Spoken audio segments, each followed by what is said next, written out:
أعوذ بالله من الشيطان الرجيم.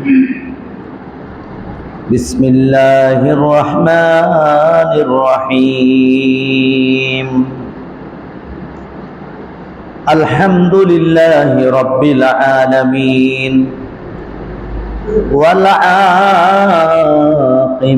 للمتقين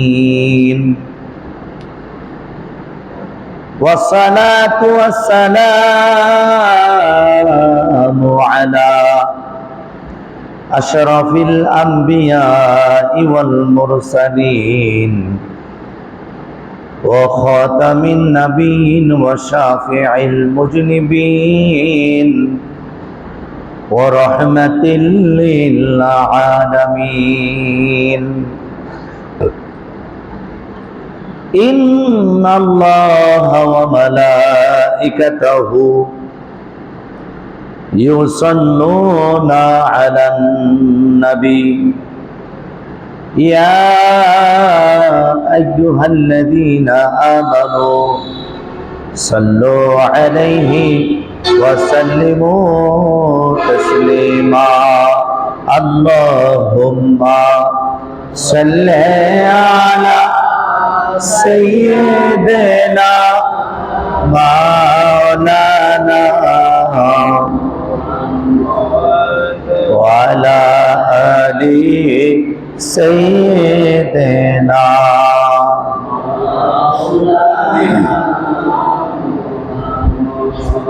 सबसे औला व आला हमारा नबी, सबसे बाला व आला हमारा नबी। अल्लाह सल्ले अला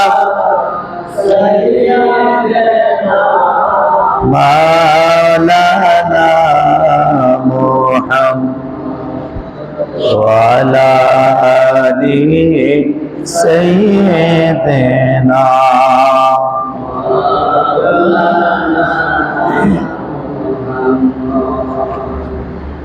লক্ষ কোটি সালাম জানাই আমার জিন্দা নবীজি কদমে, দয়া করে পার করিবেন রোজ হাশরের ময়দানে। আল্লাহ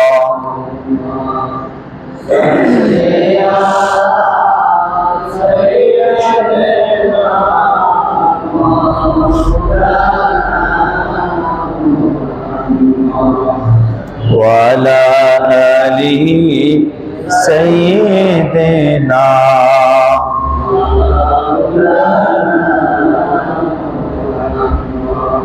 صلى الله عليه وسلم. لا إله إلا الله إلا الله لا إله إلا الله لا إله لا إله আল্লাহ সারা মাবুদ নাই আমার নবীজি সারা। সেই নবীকে পাইতে হলে সে নবীকে লে আল্লাহর ওলির দয়া চাই। লা ইলাহা ইল্লাল্লাহ ও লা ইলাহা ইল্লাল্লাহ। ভাইরে নামাজ রোজা সাইরো না, তোমরা মা বাবার খেদমত আমার নবীজির দরদ ছাইরো না। আরে নবীজির তোমরা নূর নবীকে ভুইল না। লা ইলাহা ইল্লাল্লাহ ও লা إله حسبي ربي جل الله ما في نور محمد صلى الله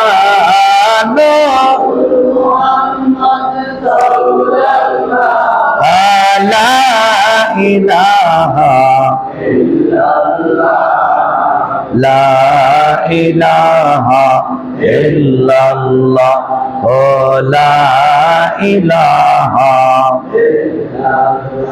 لا إله إلا الله محمد رسول الله صلى الله عليه وسلم নিদান কালের দয়াল নবী নিদান কালের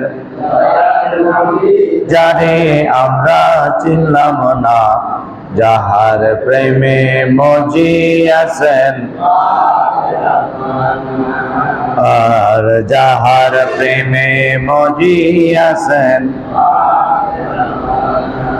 মোহাব্বতের নূর দিয়া নূর নবী বানা قد جاءكم من الله قد جاءكم কুরআনেতে ঘোষণা যাহার প্রেমে পাক রব্বানা আর যাহার প্রেমে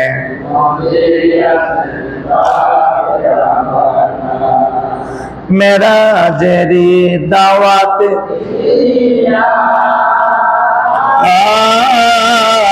নিলেন আল্লাহ বুরাক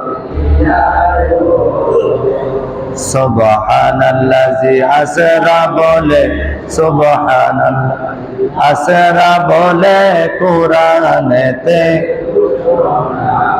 যাহার প্রেমে পাক রব্বানা যাহার প্রেমে মজি আছেন লা ইলাহা ইল্লাল্লাহ মুহাম্মাদুর রাসূলুল্লাহ সাল্লাল্লাহু আলাইহি ওয়াসাল্লাম। উপস্থিত মুআজ্জাজ মুহতারাম সম্মানিত মুসল্লিয়ানে কেরাম, আল্লাহ পাকের হুজুরে হাজার কোটি শুকরিয়া আদায় করছি। আল্লাহ পাক আমাদেরকে এই পবিত্র মুহররম মাসে বরকতময় দ্বিতীয় জুমায় আল্লাহর ঘর মসজিদে আসার বসার তৌফিক আল্লাহ আমাদেরকে দিয়েছেন। এই কারণে আমরা পড়ি আলহামদুলিল্লাহ। হাজার হাজার লক্ষ কোটি দুরুদ এবং সালাম সৃষ্টির মূল দুজাহানের বাদশাহ দয়াল নবীজি সাল্লাল্লাহু আলাইহি সাল্লামের উপর, যে রাসূল পাক সাল্লাল্লাহু আলাইহি সাল্লামের উপর আল্লাহ পাক সব সময় দুরূদ শরীফ পড়েন, আমাদেরকে পড়তে আদেশ করেছেন। কেননা নবীজির উপর দুরূদ শরীফ পড়লে গুনাহ মাফ হয় এবং নেকি হয়। সুবহানাল্লাহ। অন্য অন্য আমল করলে কবুল হয় কি না হয় তার কোনো গ্যারান্টি নাই, কিন্তু দুরূদের আমল মহব্বতে করলে অবশ্যই তার গ্যারান্টি নবীজি নিজেই দিয়েছেন। সুবহানাল্লাহ। নবীজি বলছেন মান সাল্লা সালাতান ওয়াহিদাতান, যেই ব্যক্তি একবার দুরূদ শরীফ পড়বে, মান সাল্লা আলাইয়া সালাতান ওয়াহিদাতান সাল্লাল্লাহু আলাইহি আশারা সালাওয়াত, যেই ব্যক্তি একবার আমি নবীজির উপর দুরূদ শরীফ পড়বে আল্লাহ তাআলা তার উপর 10টা রহমত নাজিল করেন। সুবহানাল্লাহ।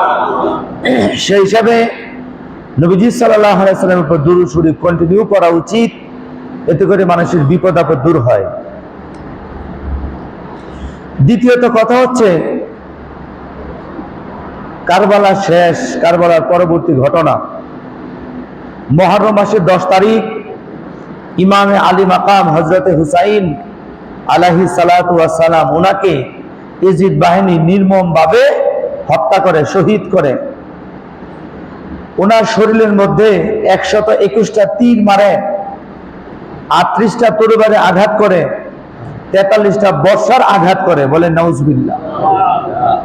একটা শরীর মুবারকে 121টা তীর মারলে ওই শরীরে আর কি থাকে?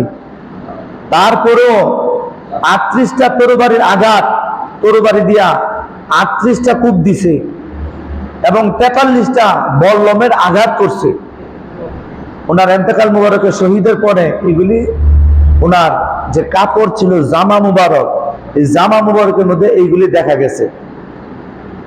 শুধু কি তাই, ওনার কল্লা মুবারক আলগা করছে, আলগা কইরা ওনার পবিত্র শরীর মুবারক থেকে যিনি বিশ্ব মানবতার ইমাম, যিনি নবী পরিবারের ইমাম, মুসলিম মিল্লাতের ইমাম, এই মহান ইমামকে তারা কি করলো? শরীর মুবারকের কাপড় খুলে ফেলেছে।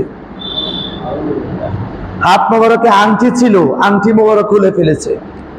শুধু কি তাই, ওই এজিদ বাহিনীর ঘোড়া ছিল, ঘোড়া, এই ঘোড়া দিয়া এদের লাশ মুবারকের উপর তারা ঘোড়া সওয়ার করছে, অর্থাৎ ঘোড়া দেয়া খেলাধুলা করছে, বলে নাউজুবিল্লাহ। ঘোড়ার পায়ের মধ্যে যে খুর, ঘোড়ার পায়ের যে খুর, এগুলি খুব ধারালো। এই খুরের আঘাতে ইমাম হুসাইনের শরীর মুবারক থেকে তারা গোশত খসে নিয়েছে, বলে নাউজুবিল্লাহ। এজিদ বাহিনীর মধ্যে যারা মৃত্যুবরণ করে জাহান্নামী হয়েছে, এদেরকে জানাজা পড়াইছে ইবনে সাআদ, এদেরকে জানাজা পড়াইছে ইবনে সাআদ, একজন সাহাবীর সন্তান। হযরতে সাআদ রাদিয়াল্লাহু তাআলা আনহুর সন্তান আব্দুল্লাহ ইবনে সাআদ, অর্থাৎ ইবনে সাআদ সাহাবীর ছেলে হইয়া দয়াল নবীজির আওলাদের সাথে কি ব্যবহারটা করলো? কেন করছে জানেন? কারণ ইয়াজিদ বলছে, তুমি যদি কাজটা করতে পারো, অর্থ সম্পদ পাইবা, দিনার পাইবা, স্বর্ণ মুদ্রা পাইবা, উট পাইবা, দুম্বা পাইবা, সুন্দরী নারী পাইবা। এই লোভে নবী পরিবারের নবীর নাতিনকে জবাই করে দিছে, বলেন নাউজুবিল্লাহ। টাকার লোভে, অর্থের লোভে। এই কারণে নবীজি বলছেন, অর্থের লোভ কইরো না, তোমার কাছে যা আছে তুমি তাই নিয়ে সন্তুষ্ট থাকো। 10 তলা বিল্ডিং থেকে তুমি আফসোস করো না, তুমি নিচতলা যারা গাছতলায় থাকে তাদেরকে দিকে তুমি আফসোস করো। এই কারণে অর্থের লোভ করতে নাই, লোভে পাপ হয়, পাপে মৃত্যু হয়। তো ওনার শির মুবারক কেটে যুদ্ধ শেষ হইতে হইতে মাগরিবের রক্ত হয়ে গেল। তারা ইমাম হুসাইনের কেল্লা মুবারক কাটছে, সবকিছু কইরা তারা রাত্রির বেলায় ইমাম হুসাইনের কাফেলার মধ্যে উট ছিল, অনেকগুলি উট, এর মধ্যে থেকে একটা উট তারা জোর করে নিয়ে আইছে। এই উট আইনা তারা জবাই করছে। কেন? গোশত খাইব। তারা উট জবাই করতেছে আর ওই দিক দিয়ে নাচানাচি বাহাদুরি করতেছে যে আমি ইমাম হুসাইন এতটা কুদ দিছি, এতটা তীর মারছি, আমি হারে মারছি, আমি ওরে মারছি। এরা তাকাব্বুরি বাহাদুরি করতেছে, অহংকার করতেছে, বলে নাউজুবিল্লাহ। তারা তাদের বীরত্ব প্রকাশ করতেছে। কিতাবের মধ্যে আসছে তারা বীরত্ব প্রকাশ করতেছে। এর মধ্যে তারা রাত্রিবেলা উট জবাই কইরা এই উটের গোশত তারা রান্না করছে। কেন? কারবালার মাঠে তারা খাবে, খানা পিনা করবে। কিতাবের মধ্যে আসছে উট যখন জবাই করে রান্না করছে, তারা যখন খেতে বসছে, এই উট হয়ে গেছে অসাধু, অর্থাৎ তিক্ত, এমন তিতা হয়েছে, চিত ও এত তিতা হয় না, এত তিতা আল্লাহ তাআলা তাদের গোশত বানাই দিছে, বলেন নাউজুবিল্লাহ। কারণ আল্লাহ কি এমনি বসে রয়েছে? তুমি আওলাদে রাসূলের কাফেলা থেকে উট নিয়ে জবাই করে খাইবা, আর আল্লাহ তোমারে খাইতে দিব? এ উট তার আর খাইতে পারে নাই। উট হয়ে গেছে তিক্ত, তিতা হয়ে গেছে। তখন তার এই গোশত, সকল উটের সকল গোশত ফেলে দিয়েছে। আর ওই দিকে হযরত বিবি জাইনাব, বিবি সাকিনা, হযরত লুবাব, আরো যারা ছিল, সমস্ত যারা নবী পরিবারের মা ফাতেমার নয়নের মতো মহিলারা, যারা জীবনে কোনোদিন পর্দা ছাড়া বাহিরে বের হয় নাই, এদেরকে বেআব্রু অবস্থায়, বেপর্দা অবস্থায় তারা বসায় রাখছে, বলে নাউজুবিল্লাহ। ওই দিন রাত্রের বেলায় এজিদ বাহিনী কারবালার মাঠে তারা আনন্দ করে, উল্লাস করে। আর হযরতে জয়নব রাদিয়াল্লাহু তাআলা আনহু ইমাম হুসাইনের মাথাবিহীন বডির কাছে গিয়া করলেন, ও গুণের ভাই, ভাই রে কারবালায় আনিল তোমায় কি? ও গুণের ভাই, ভাই রে কারবালায় আনিল তোমায় কি? হাসান শহীদ জহরেতে, হুসাইন শহীদ রণে, আকবর আসগর তীর খাইল পানির কারণে। আশার ভাষা ভাঙ্গা দিল, আশার ভাষা ভাঙ্গা দিল এজিদ শয়তানি। ও গুণের ভাই, ভাই রে কারবালায় আনিল তোমায় কি? বলেন ও গুণের ভাই, ভাই রে কারবালায় আনিল তোমায়। হযরতে বিবি জয়নব একবার ইমাম হুসাইনের কাফেলার কাছে যায়। হুসাইনের দেহ মুবারক কাছে গিয়ে হযরতে বিবি জয়নব কান্নাকাটি করে, হযরতে সকিনা কান্দে। ইমামে আলী আকবরের পাশে, দেহ মুবারকের পাশে গিয়ে কান্দে। ইমামে আলী আসগর 6 মাসের বাচ্চা, যাকে দূরের ভিতর দিয়া এজিদ বাহিনী তীর মারছিল, তাদের দেহ একসাথে রেখে রেখে তারা কান্দে। আর ওইদিকে এজিদ বাহিনী কারবালার মাঠে তারা আনন্দ করে। জোরে জোরে বলেন নাউজুবিল্লাহ। হযরতে ইমাম জয়নুল আবেদিন শরীর মুবারকের মধ্যে প্রচুর জ্বর। আর কোন পুরুষ মানুষ কারবালার জমিনে আওলাদে রসুলের পরিবারের মধ্যে আর কেউ জীবিত ছিলেন না, একমাত্র হযরতে ইমাম জয়নুল আবেদিন রাদিয়াল্লাহু তাআলা আনহু। তিনি কিমার মধ্যে বসে বসে চোখের পানি ছেড়ে ছেড়ে তিনি কাঁদতেছেন। চোখের পানি ছেড়ে তিনি কাঁদবেন না কেন? ওনার সামনে তাজা 72 জনের প্রাণ চলে গেল, তিনি কিছুই করতে পারলেন না। চোখের পানি ছেড়ে ছেড়ে কাঁদেন, চোখের পানি ছেড়ে ছেড়ে কাঁদেন। হযরত বিবি জয়নব ইমামে আলী আওসাদ হযরত ইমামে জয়নুল আবেদিনকে বুকের মধ্যে লইয়া, ভাইপুরে বুকের মধ্যে লইয়া কাঁদেন আর বলতেছেন, ওরে ভাইপু, যেদিন তুমি মদিনায় যাইবা, আল্লাহর হাবিব রাহমাতাল লিল আলামিনের রওজা মুবারকের পাশে দাঁড়িয়ে দাঁড়িয়ে তুমি ঘটনাগুলি বর্ণনা করবা। তুমি যদি বর্ণনা করো, আল্লাহর হাবিব এইগুলি শুনবে।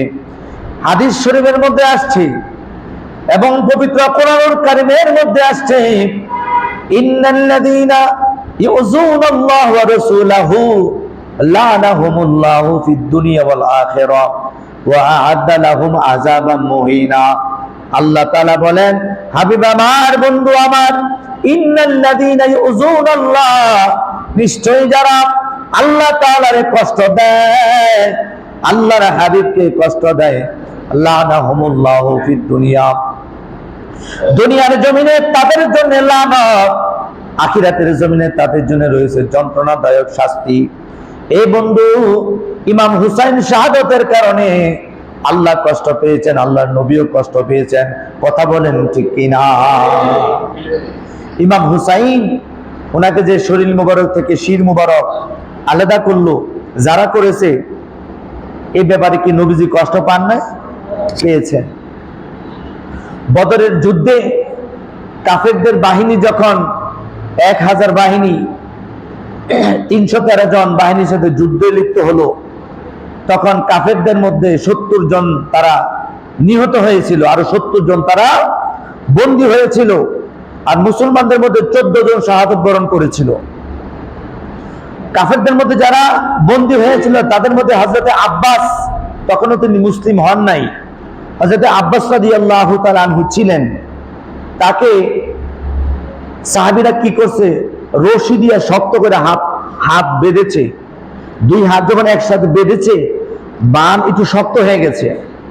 শক্ত হওয়ার পরে হযরত আব্বাস রাতে মানে হাতের ব্যথায় তিনি কাঁপতেছিলেন। হযরত আব্বাস কাঁদতেছেন, নবীজি সাল্লাল্লাহু আলাইহি সাল্লাম আব্বাসের কান্না দেখে নবীও কাঁদতেছেন, বলেন না সুবহানাল্লাহ। তখন হযরত আব্বাস মুসলিম হয় নাই, মুসলমান হয় নাই, কিন্তু তারপরও চাচার ব্যথায় তিনি কাঁদতেছেন।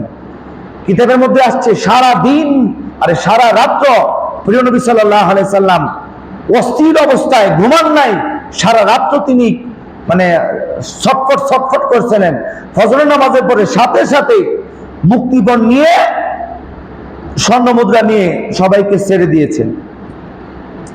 নবীজি সাল্লাল্লাহু আলাইহি সাল্লামের এই মহানুভবতা দেখে হযরত আব্বাস সাথে সাথে কালেমা শুরু করে মুসলমান হয়ে গেছেন।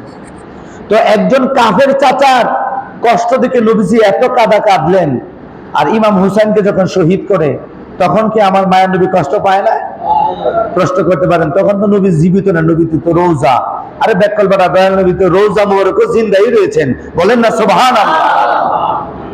আপনারা আমি যখন আপনাদের যাদের মা যাদের বাবা কবরে চলে গেছে, এদেরকে আমরা খুশি করতে পারি না? তিন ভাবে খুশি করতে পারি। নিজে ভালো হয়ে গেলে, মা বাবার জন্য দোয়া করলে, এবং মা বাবার আত্মীয় স্বজন যারা আছে তাদের সাথে ভালো ব্যবহার করলে তারা খুশি হয়। তো তারা মরার পরে খুশি হয় কেমনে? আবার তারা বেজারও হয় যখন আমরা পাপ কাজ করি, তখন মা বাবা কবরে থেকে আফসোস করে, আরে আমার পোলাটারে দুনিয়াতে রাইখা আসলাম, আমার পোলা তো ভালো করে চলে না, তখন মা বাবা কষ্ট পায়। তো মা বাবা যদি সন্তানের ভালো ব্যবহারে খুশি হতে পারে, সন্তানের খারাপ ব্যবহারে মা বাবা যদি কষ্ট পেতে পারে, তো আল্লাহর হাবিব কি খুশি কিংবা কষ্ট পাইতে পারে না? পাইতে পারে। তো হুসাইন ওনার কল্লা মোবারকেতে ওই কাফের মুশরিকেরা, নামধারী মুসলিম যারা সারা রাত্র তারা আনন্দ করলেন। তাদের নাই নামাজ, সবাই নামাজ কাজা, এবং রাত্রির বেলায় কারবালার মাঠেই তারা শরাবের আড্ডার ব্যবস্থা করলেন। শরাব বুঝেন তো, মদের আড্ডার ব্যবস্থা করলেন। আর ওই কারবালার জমিনে ইমাম হুসাইনের কাল্লা মোবারক কেটে, আহলে রসুলের কাল্লা মোবারক কেটে তারা কারবালার জমিনে শরাবের ব্যবস্থা করে আনন্দ উল্লাস করে। এরপরও এরা বললে মুসলিমই ছিল, বলেন না নাউজুবিল্লাহ। এদেরকে কি মুসলিম বলা যায়? এদেরকে মুসলিম বলা যাবে না। তারপরে ফজর নামাজের পরে মুহররমের 11 তারিখ ইমামে জয়নুল আবেদিনকে হাতের মধ্যে বেঁধেছে। হযরতে জয়নুল ডাক দিয়া বললেন, আরে এজিদ বাহিনী, ইবনে সাদের দল, আমার এই ভাইপুকে তোরা আর বাদিস না। আমার ভাইপু অনেক কষ্টের মধ্যে আছে রে। তোদের সেই আক্রান্তের কারণে, হামলার কারণে আমার ভাইপু বড় কষ্টের মধ্যে আছে। আমার ভাইপুকে আমার হাতে দে, আমার ভাইপুকে তোরা কষ্ট দিস না। তাদের ইচ্ছে ছিল ইমাম জয়নুল আবেদিনকে তারা শহীদ করে দিবে। তখন ইবনে সাদ বলছিল, সাবধান, এই বালক বাচ্চাটাকে আর হত্যা করতে পারবা না, তারে তার মার কাছে দিয়া দাও, তার ফুফির কাছে তারে তোমরা হস্তান্তর করো। তাকে আমরা জবাই করতে চাই না, হত্যা করতে চাই না। তারা রওনা দিছে 11 তারিখ সকালবেলা থেকে রওনা দিয়া কুফার জমিনে সন্ধ্যার সময় গিয়া পড়ছে। সন্ধ্যার সময় যখন পৌঁছলো, ইমাম হুসাইনের শির মুবারক ছিল খুলি বিন ইয়াজিদের নিয়ন্ত্রণে। সন্ধ্যার সময় কুফার জমিনে যখন ঢুকলো, রাজপ্রাসাদে যেতে যেতে রাত্র প্রায় 10টা-11টা বেজে গেছে। মানুষ সবাই ক্লান্ত, সবাই ঘুমিয়ে গেছে। খুলি বিন ইয়াজিদ বলল, এখন আর এই শির মুবারক রাজপ্রাসাদে নেওয়া যাবে না। যদি নিয়ে যাই তাহলে এই শির মুবারক তো যাই দিবে, তারই পুরস্কৃত করবে। আমি তো পুরস্কারের আশায় ইমাম হুসাইনের শির মুবারক কাটলাম। আজকে রাত্রে আর আমি শির নিয়ে যাব না। কালকে সকাল বেলায় আমি উবাইদুল্লাহ ইবনে জিয়াদের কাছে আমি শির মুবারক আমরা উপস্থিত করব, তখন আমরা পুরস্কার হাতিয়ে নিব। জোরে বলেন নাউজুবিল্লাহ। বলতেছে রাত্রেবেলা যদি নেই, যদি আমাদের কাছ থেকে শির মুবারক হাইজ্যাক করে, তাহলে তো যে আশায় আমরা কাজ করছি, ইমাম হুসাইনকে শহীদ করছি, আমাদের তো সে আশার পূর্ণ হবে না। সকালবেলায় যাবো, রাত্রে যাবো না। এই খুলিব বিন ইয়াজিদ এই শির মুবারক নিয়ে বাড়িতে চলে গেছে। বাড়ির যাইয়া বউরে কইতেছে তাড়াতাড়ি দরজা খুলো। বউ ভাবছে কি জানি হয়েছে, এত আনন্দ। বলতেছে আজকে তোমার জন্য এমন দামি দামি জিনিস আনছি, যা দেখলে তুমি একদম রাজধানী হয়ে যাবে, আমাদের আর কষ্ট থাকবে না, আমরা আনন্দে বাকি জীবন আমরা কাটাইতে পারবো। বিবি বলতেছে বুঝলাম তো, আনন্দে থাকবো, তো আনছোটা কি সেটা বলো। আনছি তো, দেখো এই যে শির মুবারক, ইনি হচ্ছেন হুসাইন ইবনে আলী ইবনে আবি তালিব। ইনি হচ্ছে হুসাইন ইবনে আলী, আলীর বেটা হযরত হুসাইনের শির মুবারক। এবং আবু তালেব ওনার সন্তান মাওলা আলীর সন্তান হচ্ছে হুসাইন। আমি তার শির মুবারক আনছি, যিনি মদিনার জমিনে সবচেয়ে কৌলন বংশ, সবচেয়ে উঁচু বংশের লোক। আবার প্রশংসা করতেছে, সবচেয়ে উঁচু বংশের লোক, ওনাদের মতো পবিত্র, ওনাদের মতো এত দামি ব্যক্তি পৃথিবীর জমিনে আর কেহ নাই। আমি ওনার শির মুবারক তোমাকে আজকে উপহার দিচ্ছি। আমরা এটা যদি কালকে উপহার দেই, আমরা ইবনে জিয়াদের কাছে যদি আমরা জমা দেই, তাহলে আমরা অনেক পুরস্কার পাবো। খলিল বিন ইয়াজিদের বিবি ডাক দিয়া বলেন, আরে বেঈমান, মানুষের স্বামী সোনা চাঁদি নিয়ে আসে, রূপা হীরা জহরত নিয়ে আসে, আর তুই আমারে খুশি করার জন্য ইমাম হুসাইনের শির মুবারক আনছত, যাতে করে আমি খুশি হই। আমি এত কম ভক্ত না, আমি তোর মতো এত নাফরমান না। আমি হুসাইনের শির মুবারক জমা দিয়ে রাজধানী ভাবে থাকবো, এটা তুই ভাবলি কেমনে রে? আজকে থেকে তোর সাথে আর কোনো ঘর সংসার নাই, আমি তোর সাথে সংসার করব না। আমি হুসাইন ইবনে আলীর শির মুবারক আজকে সারা রাত আমি খেদমত করব। জোরে কোন সুবহানাল্লাহ। দেখছেন নি, কাফিরের গরো মুমিন থাকে কি থাকে না? কাফিরের গরো মুমিন থাকে। বিবি ডাক দিয়া বললেন, আজকে থেকে আমি আর তোর বিবি না, তুই আমার স্বামী না। আমি তোরা আজকে থেকে তালাক দিলাম, তোর সাথে আমার কোনো সম্পর্ক নাই। তোর মতো তুই থাক, আমার মতো আমার থাক, আমাকে থাকতে দে। ওই খলিল ইবনে ইয়াজিদের বিবি শির মুবারকটা বুকের মধ্যে চেপে ধরলেন, নিজের ঘরের মধ্যে গেলেন, গরম পানি করলেন, গরম পানির মধ্যে নেকড়া ভিজাইয়া ইমাম হুসাইনের দাড়ি মুবারক থেকে রক্ত মুবারক সুন্দর করে পরিষ্কার করলেন। কপাল মুবারকের মধ্যে তীর লেগেছিল, এই তীরের কারণে কপাল মুবারক থেকে রক্ত মুবারক যখন ঝরঝর করে পড়ছিল, রক্ত মুবারক তিনি পরিষ্কার করলেন। সমস্ত দেহ থেকে এই সমস্ত মাথা মুবারক থেকে মাটি পরিষ্কার করলেন, রক্ত পরিষ্কার করলেন, মেশক আম্বর দিলেন, সুন্দর করে স্বর্ণের তাস্তারের মধ্যে বসাইলেন। শির মুবারক বসাইয়া শির মুবারক রেখে খলিল বিন ইয়াজিদের বিবি সারা রাত্র ইমাম হুসাইনের চেহারা মুবারকের দিকে তাকায়া রইলেন। সুবহানাল্লাহ। কেননা ইমাম হুসাইনের এই চেহারা মুবারক আমার মায়ের নবীর চেহারা মুবারকের মতো ছিলেন। ইমাম হুসাইনের চেহারা মুবারক দেখতে একদম আমার দয়াল নবীর চেহারা মুবারকের মতো ছিল। ভ্রু মুবারক ছিল লাগানো, চোখ মুবারক ছিল বড় বড়, দাঁত মুবারক ছিল প্রশস্ত, নাক মুবারক ছিল উঁচা। এমন সুন্দর চেহারা।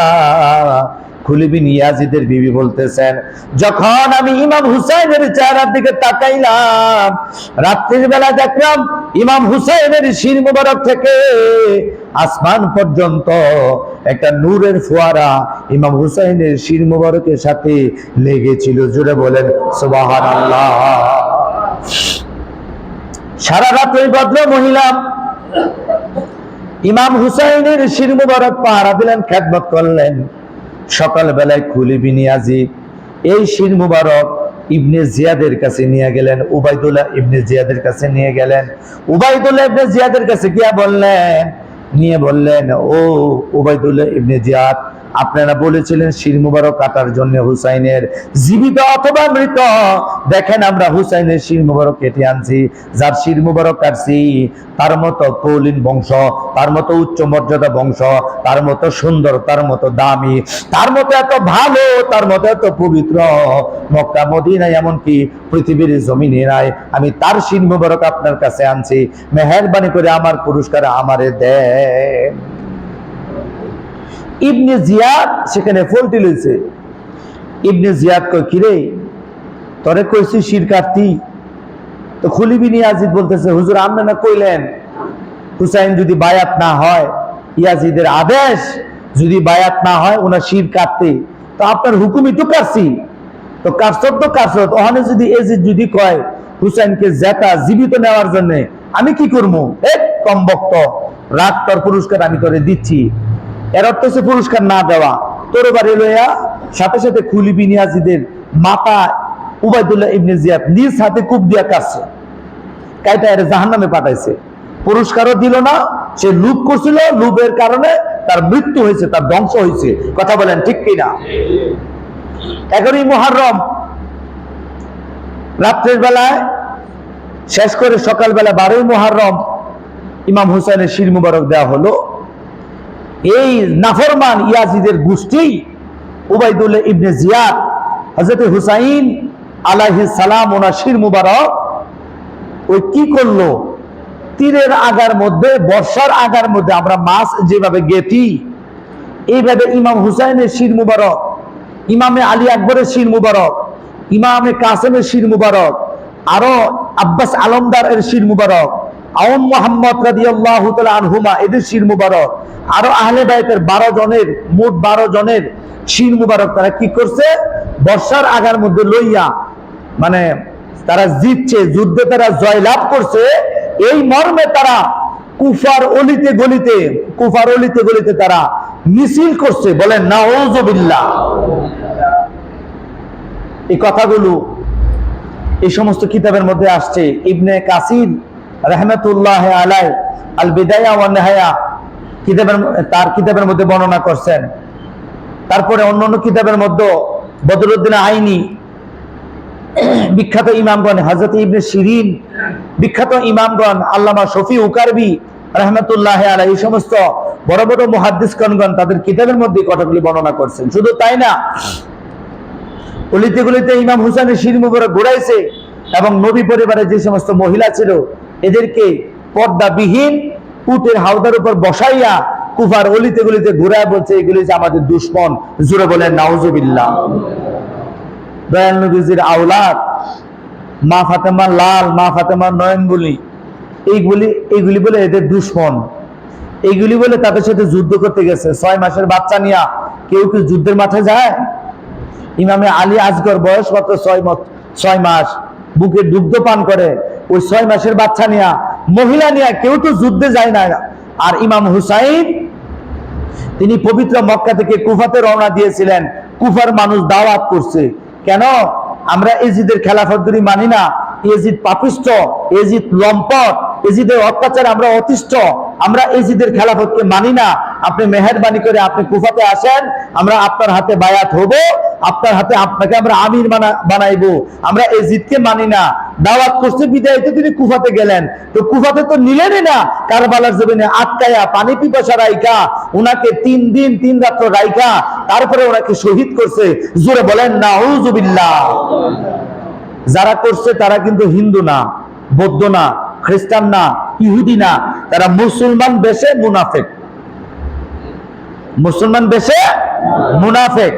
আর ওই মুনাফিকের গোষ্ঠীর পক্ষে আজকের বর্তমানে কিছু আলেম ওলামা আছে, এখনো আছে, কিছু আম পাবলিকও আছে। তারা কয় এজিদের কোনো দোষ নাই, দোষ থাকলে হুসাইনের আছে। এরা বলে কিভাবে এজিদের নাকি কোনো দোষ নাই? এজিদ বলে 100 রাকাত নামাজ পড়তো, তাহাজ্জুদ 100 রাকাত নফল নামাজ পড়তো, মাসে মাসে রোজা রাখতো। এই এজিদ যে মদ খাইতো এটা কও নাকে? এজিদ যে ঘরে নিয়ে নারী নিয়ে ফুর্তি করতো এটা কও নাকে? এজিদ যে কাবা শরীফের ছাদের মধ্যে আগুন দিছে এটা কও নাকে? এজিদ যে মসজিদের নববীতে ঘোড়া বাঁধছে এটা কও নাকে? এজিদ যে 10,000 আনসার মুহাজির মক্কা মদিনার 10,000 সাহাবীদেরকে শুয়ায়া পশুর মতো জবাই করছে, এটা কও না কে? এজিদ যে সবসময় খারাপ কাজে লিপ্ত ছিল, ওইটা কও না কে? ও ডলার খাইছে বুঝি, দিনার খাইছে বুঝি, দিনারের প্রেমে পড়ছো। সৌদি আরবের দিনার যখন পকেটে ঢুকে তখন আর হুসাইনের কথা মনে থাকে না, তখন এজিদের প্রেম অন্তরে ঢুকে। কথা বলেন ঠিক কিনা? এজিদকে যারা বেঈমান জানবে না তারাও বেঈমান, এজিদকে যারা কাফের জানবে না তারাও কাফের।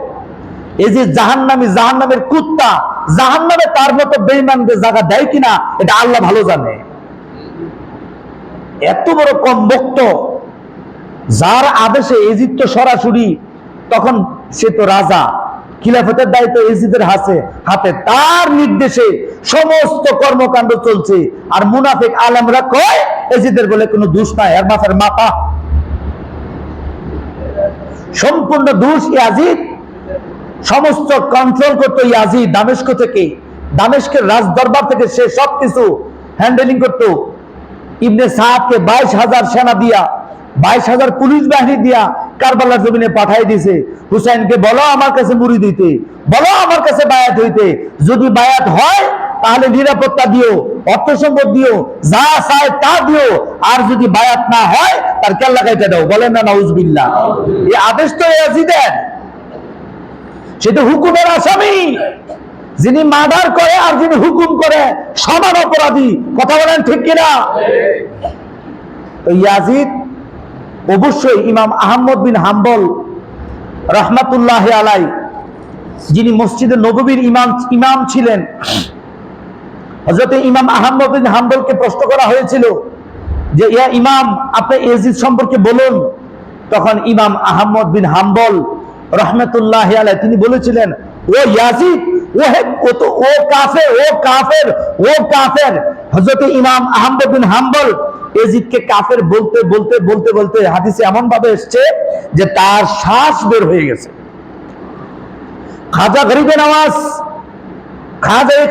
খাজা মুঈনুদ্দিন হাসান সানজারি সুম্মা আজমিরি রাদিয়াল্লাহু তাআলা আনহু তাকে প্রশ্ন করেছিল, কুতুবউদ্দিন বখতিয়ার কাকি রাহমাতুল্লাহি আলাইহি, সরকার আপনি হুসাইন সম্পর্কে আপনার কি ধারণা? খাজা বাবার কাছে এই কথা বলার পরেই তিনি হাই হুসাইন বলে তিনি অজ্ঞান হয়ে গেলেন। কিদের মধ্যে আসছে? হাই হুসাইন বলেই তিনি অজ্ঞান হয়ে গেলেন। অনেকক্ষণ পরে তার জ্ঞান ফিরে আসলো। অনেকক্ষণ পরে জ্ঞান আসার পরে আবার বললেন হাই হুসাইন, এটা বলে আবার তিনি অজ্ঞান হয়ে গেলেন। এইভাবে সালাসাতুল মাররা, 3 বার তিনি অজ্ঞান হওয়ার পরে চতুর্থবার বললেন যে তারা, ওই কাফেররা কিভাবে নবীর পরিবারের এই গলার মধ্যে, নবী পরিবারের আওলাদের গলার মধ্যে তারা কিভাবে ছুরি চালাইলো, এই কাফেরের গোষ্ঠী কিভাবে তারা ছুরি চালাইলো। তাহলে খাজা বাবাও বলছেন এজিদ কাফের ছিলেন। বলেন না মাশাআল্লাহ?